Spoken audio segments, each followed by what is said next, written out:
Today's video is based on an Epic Games title, which means you can support my YouTube channel directly if you end up purchasing this game. If you buy this game off the Epic Games Store, you can use creator code KEYSWORN, that's KEYSWORN, to support me and my YouTube channel directly if you're interested in this game and purchasing it. Remember to use creator code KEYSWORN at checkout on the Epic Games Store today. Enjoy today's video, guys.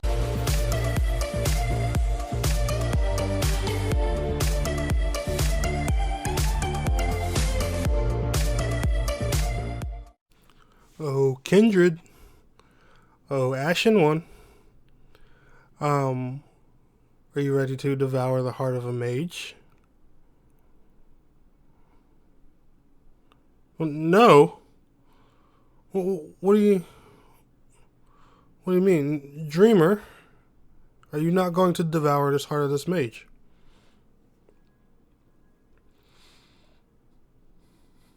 You know, you've got a lot of nerve, buddy. When you had to eat those umbilical cords in Bloodborne, you weren't complaining, now were you? Yeah, got you.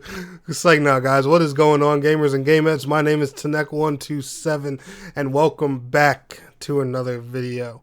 And in today's video, I got a really special one I want to talk to you guys, and this game actually really does hold a special place in my heart and on this channel, and I'm going to explain to you guys why that is in a few minutes. But first and foremost, before we get into it, special thank you and shout out to SKA Studios for hooking me up with a review key of Salt and Sacrifice for the PlayStation 5.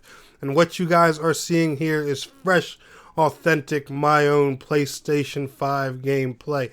And I have to say, Salt and Sacrifice, hands down, solid game. All right, amazing game. And I'm gonna tell you guys why. So before I started diving into the whole console MMO thing and stuff like that, like before I first got into Neverwinter on PlayStation 4, the game I was covering was a game called Salt and Sanctuary. And it was the first game, to actually get me a little bit of traction on my channel. I was just, I was exploring through the game. I was actually at a kind of a depressed time in my life. I was actually at the point where, I was thinking of just giving up on YouTube in general. And, I was just playing this game by myself, working on it. A good buddy of mine, he was known as ICG Soul at the time. He was, talking with me, helping me work my way through the game and stuff like that, because it was a single player and couch co-op kind of thing. So, you couldn't play it online with friends or anything at the time, but I loved the game. It was basically a 2D Souls game, if you guys can't tell by looking at it. And like I said, some of the little guides and stuff I'd made on this game before I started covering console MMOs, it was the first game to give me a little bit of traction on my channel, and it's always had, like a special place in my heart ever since. Well, fast forward from 2015, 2016 here to 2022, they have made a sequel to it called Salt and Sacrifice. Now, this game is exclusive to the Epic Games Store and PlayStation 5 for right now, but I promise you guys, I can't say for sure because the developer hasn't commented on it yet, but the original Salt and Sanctuary is available on everything. And I mean, it's on Epic, PC, PlayStation 4, Xbox, Nintendo Switch, and everything. So I am positive once Sony and Epic's exclusivity is done with Salt and Sacrifice, I'm pretty sure you will see this game on other platforms too. Now, if you've played the original Salt and Sanctuary, I'm going to say straight up, and if you enjoyed it even just a little bit, buy this game. Play this game. Because it is worth every single penny. And I say that because Salt and Sanctuary was a solid game. Despite it, being single player, not having multiplayer and stuff like that. Like, guys, remember, I'm an MMO channel, so, I'm naturally a multiplayer kind of guy. I don't have anything against single player games, but when you put multiplayer in your game, you get my juices flowing. You feel me? And it's like Salt and Sacrifice was literally their turn to say, you know what? All the fan feedback we got from Salt and Sanctuary, we're going to take it and put it in this new game and just make it bigger and better than we did with the last game. Like sometimes, when it comes to games, the sequels suck or they're missing something or they don't do things like the original game. This game does things like its original game, but just better in every single way. Everything down to the town hub is even better. the online multiplayer is done in a great way, and it's not, you know, overly complicated or crazy. You know, like, remember when Dark Souls first came out and Demon Souls, you know, the multiplayer was there, but playing with your friends was very difficult. They even, you know, took some of those routes in this game, made things simplified, added a password system. There is invasions and PvP in this game.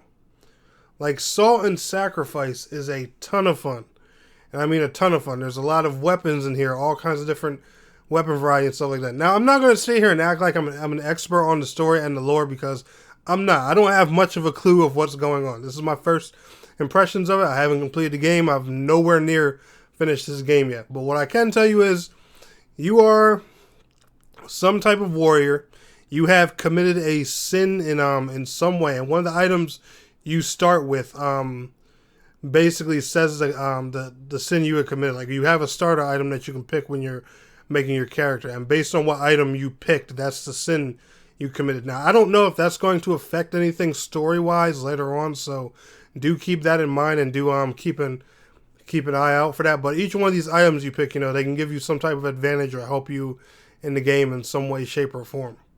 But basically, you committed a sin, and your job now is to hunt down and slaughter mages to make up for whatever the heck you did. And that's why I was asking you guys at the beginning of the video, have you ever devoured the heart of a mage? Because that's even what I'm doing in this video. I'm going on a mage hunt, which I would say, you know, is the game's like little versions of like a multiplayer trial or raid kind of thing, or something like that.